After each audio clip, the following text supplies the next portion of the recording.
हाय दोस्तों, वेलकम। मेरा नाम है रजत। आपका मेरे चैनल पे स्टडी बेस में स्वागत है। और आज मैं बात करने वाला हूँ कि आप देखते हैं कि टॉपर्स किस तरीके से पढ़ते हैं। हर किसी का क्वेश्चन होता है यही कि आखिरकार टॉपर पढ़ते कैसे हैं, वो मतलब क्या करते हैं ऐसा कि किस तरीके से इतना उनका अच्छा रिजल्ट आता है। और मैंने उन लोगों से बात की थी जो टॉपर्स होते हैं, काफ़ी अच्छे से पढ़ाई करते हैं, उनके ज़्यादा टिप्स थे। और कुछ मैंने भी रिसर्च किया है, कुछ साइंटिफिक प्रूवन है, वो कुछ चीज़ें मैं आपको बताने वाला हूँ। तो ठीक है, आज की वीडियो स्टार्ट करते हैं। और वीडियो स्टार्ट करने से पहले अगर अब तक आपने चैनल सब्सक्राइब नहीं किया है तो प्लीज़ मेरा चैनल सब्सक्राइब कर लीजिए और प्रेस द बेल आइकन। और वीडियो अच्छा लगे तो प्लीज़ एक लाइक कर देना, जिससे मुझे मोटिवेशन मिलता रहता है ये वीडियो बनाने के लिए। और अगर आपको वीडियो से संबंधित कोई भी क्वेश्चन या कैसा भी आपको वीडियो लगता है, या आप चाहते हैं कि मैं किसी और टॉपिक पर रिलेटेड वीडियो बनाऊं, तो आप मुझे कमेंट कर सकते हैं। मैं पूरी कोशिश करूंगा उस टॉपिक पे वीडियो बनाने के लिए। तो चलिए स्टार्ट करते हैं। तो पहला टॉपिक का पहला पॉइंट ये आता है कि दोस्तों, जैसे जब आप पढ़ने बैठते हैं तो आप पढ़ते हैं तो जब पढ़ते पढ़ते आप थोड़ा होता है कि मतलब ऊब जाते हैं, थोड़ा बोर सा हो जाते हैं, तो उस टाइम आपको क्या करना चाहिए। तो मैं आपको सजेस्ट करूँगा कि उस टाइम आपको ना थोड़ा बाहर टहलना चाहिए।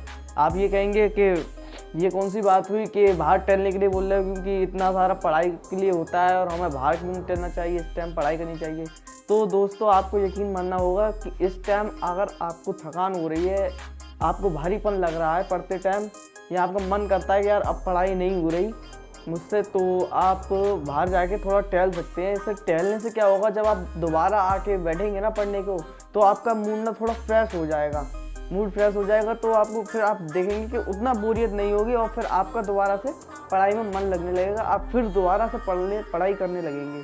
तो एक तो ये टॉपिक हुआ। और तो अगला टॉपिक ये है कि अपने टेबल को हमेशा साफ़ रखें। यहाँ पे आप टेबल हो या आप जहाँ कहीं भी बैठ रहे हो, कि आप ये देखें, बहुत से स्टूडेंट्स का क्या होता है कि मैंने देखा है कि उनका ना मतलब हर सब्जेक्ट का फैला हुआ होता है, मतलब वहीं पे उनकी चाय रखी है, कॉफ़ी रखी है और बहुत सी अननेसेसरी चीज़ें पड़ी होती हैं पढ़ाई करने वाली जगह पे। तो वहाँ पे ना उनको साफ़ सुथरा करना चाहिए, क्योंकि इसका भी ना ब्रेन पे बहुत इफेक्ट पड़ता है। जब आप टेबल पर उलझन बना के रखेंगे, तो जब आप पढ़ने बैठेंगे ना, तो वही आपके ब्रेन पे असर करती है, आपको भी फिर उलझन ही लगेगी। आपको उलझन लगेगी, तो उसके लिए आप क्या है कि अपने टेबल को थोड़ा साफ़ सुथरा बना के रखिए, अच्छे से साफ़ रखिए, जिससे आपको पढ़ाई में दिक्कत ना होगी। और आप देखेंगे, आप जैसे आप पढ़ते थे उस टाइम, जब आप गंदी टेबल पे पढ़ते थे, काफ़ी सारा बुक्स पड़ी हुई हैं, अननेसेसरी चीज़ें पड़ी हुई हैं, तो आप देखते थे कि नहीं होगा, आपसे नहीं हो पाती थी पढ़ाई। लेकिन जब आप साफ़ सफाई रखेंगे, सिर्फ आप वही टॉपिक लेके बैठिए जो आप पढ़ रहे हैं,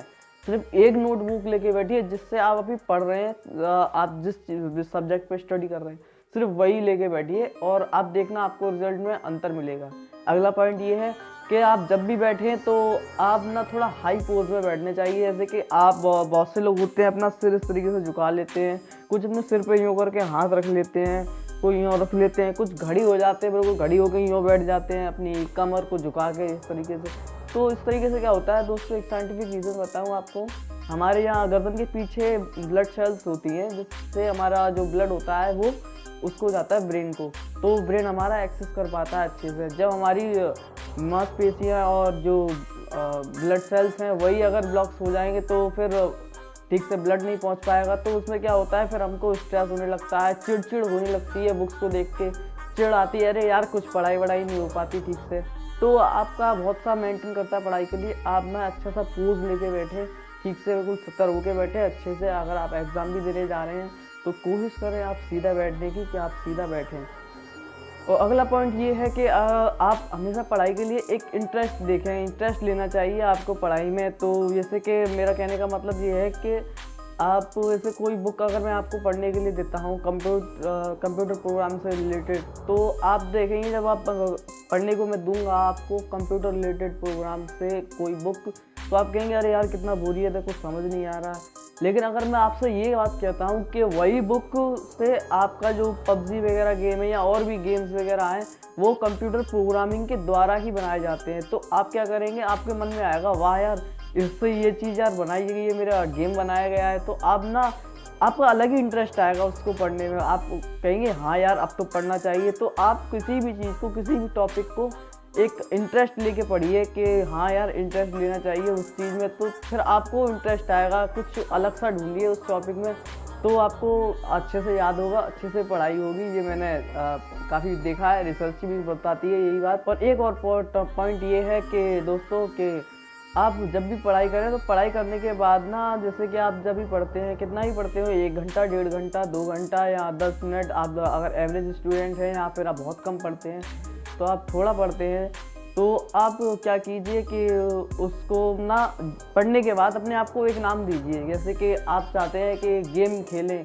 कि मैं 1 घंटा पढ़ लूँगा उसके बाद गेम खेलूँगा, तो इनाम इस तरीके का नहीं होना चाहिए। थोड़ा आप म्यूज़िक सुन सकते हैं, ज़्यादा से ज़्यादा आप थोड़ा टहल सकते हैं, अपने दोस्तों से थोड़ा बहुत बात कर सकते हैं। लेकिन एक वार्निंग है आपके लिए, आप हमेशा ये कोशिश कीजिए कि जो आप टाइम दे रहे हैं अपने रेस्ट के लिए, अपने खुद को इनाम दे रहे हैं पढ़ने के बाद कि हाँ मैं इतना टॉपिक कवर करने के बाद मैं ये चीज़ करूँगा, तो उसके लिए आपको एक बात नोटिस करनी होगी कि अगर आप गेमिंग में लग जाते हैं तो आप बहुत सा होता है कि गेमिंग खेलते खेलते टाइम ही पता नहीं चलता कहाँ चला गया टाइम, सारा टाइम उसी में गेमिंग में निकल जाता है। तो उस चीज़ का भी ज़रा ध्यान रखिएगा। फिर आप सोशल मीडिया पे चले जाएंगे गेम खेलते खेलते, फिर व्हाट्सअप, इंस्टाग्राम, ट्विटर, ये चीज़ें आप चलाने लगेंगे, तो थोड़ा उसका ध्यान रखिए। तो और एक चीज़ और बताना चाहूँगा दोस्तों आपको कि जब भी आप पढ़ने बैठे ना, तो उसको चैप्टर को ना एक चैप्टर पे आप ध्यान दीजिए।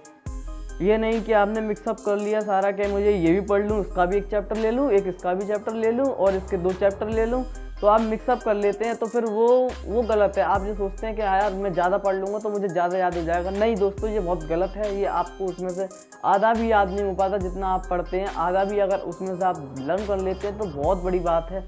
तो उसके लिए आप क्या करें, तो सिर्फ 1 चैप्टर ही पढ़ें, लेकिन अच्छा पढ़ें। मैंने एक वीडियो बनाई है इसके ऊपर पूरी डिटेल में, मैं उसका डिस्क्रिप्शन में लिंक दे दूँगा, आप उस पर जाके देख सकते हैं। तो आप जितना भी पढ़ें लेकिन अच्छा पढ़ें। मैंने बताया उस बारे में कि अच्छे से पढ़ने के लिए क्या करना चाहिए, तो पढ़ाई पे ध्यान लगाने के लिए उस वीडियो में मैंने पूरा डिटेल में बताया हुआ है, उसकी लिंक मैं दे दूंगा डिस्क्रिप्शन में, और उस पर आप क्लिक करके जा सकते हैं, देख सकते हैं उस वीडियो के। दोस्तों हाँ, एक और टिप मैं ये बताना चाहूँगा कि आप ना जब भी पढ़ने बैठें तो हमेशा याद रखें अकेले में पढ़ें। बहुत से लोग क्या करते हैं कि ग्रुप स्टडी कर लेते हैं, दोस्तों को बुला लेते हैं दोस्तों के साथ। तो आप ये भी जानते होंगे अच्छे से कि ग्रुप में कभी अच्छे से पढ़ाई नहीं हो पाती, क्योंकि ग्रुप में सिर्फ बातें हो पाती हैं, अच्छे से पढ़ाई तो बहुत ही कम हो पाती है। अरे यार ये वो एक टॉपिक या फिर कोई दूसरा आपका दोस्त कोई जोक छेड़ देता है तो आप फिर रिपीट उसमें कोई जोक अपना भी दे देते हैं, तो वो चीज़ आप ध्यान रखिए। तो आप ग्रुप स्टडी से बचें, हो सके तो आप अकेले ही पढ़ें, वो ज़्यादा बेटर होगा। टॉपर्स हमेशा अकेले ही पढ़ते हैं, तो आप हमेशा कोशिश करें अकेले पढ़ने की, और हमेशा अपने फ़ोन से दूर रहें। और अच्छे परिणाम के लिए एक लास्ट टिप मैं आपको बताना चाहूँगा, और मैंने अपने वीडियो में भी बताया है एक वीडियो, उसका मैं आप डिस्क्रिप्शन में लिंक दे दूँगा, उसमें आप देख लेना। मैंने उसमें भी पूरा डिटेल बताया हुआ है इस बारे में। आप ना खुद का टेस्ट लीजिए, जैसे कि पढ़ाई में इंटरेस्ट कैसे आए, कि जैसे आप कोई पैरा पढ़ लें कोई भी, या फिर कोई आप क्वेश्चन कर रहे हैं, या आप अपनी थ्योरी पढ़ रहे हैं, और या साइंस पढ़ रहे हैं और कुछ भी, तो उसमें आप ना पैराग्राफ लीजिए, उसको डीपली पढ़िए, अच्छे से धीरे धीरे पढ़िए, और उसमें से आप खुद क्वेश्चन बनाइए। उसमें से क्वेश्चन बनाने के बाद आप खुद अपना टेस्ट लीजिए, तो देखना, यकीन मानना दोस्तों, इससे आपका, मैंने आपको जितने भी टिप बताए हैं, अगर आप ये फॉलो कर लेते हैं तो आप अगर एवरेज स्टूडेंट है, एवरेज स्टूडेंट से आपको टॉपर बनने में मैं गारंटी लेता हूँ। आपको कोई नहीं कर सकता कि आपको निगलेक्ट कर सकता है फिर कि हाँ नहीं आप तू नहीं बन सकता। आप ज़रूर बन सकते हैं अगर आपने ये सारी टिप फॉलो की। तो आपको अगर वीडियो अच्छा लगा हो तो प्लीज़ लाइक एंड सब्सक्राइब ज़रूर कर देना मेरे वीडियो को, मुझे अच्छा लगता है अगर आप लाइक करते हैं तो। और अगर किसी वीडियो पे आप कमेंट चाहते हैं, किसी और वीडियो पे आप चाहते हैं कि मैं वीडियो बनाऊं, तो आप ज़रूर मुझे कमेंट कीजिए, मैं पूरी कोशिश करूंगा उस टॉपिक पे वीडियो बनाने के लिए। तो थैंक यू, धन्यवाद दोस्तों मेरा सपोर्ट देने के लिए, और अपना सपोर्ट ऐसे ही देते रहें। Thank you.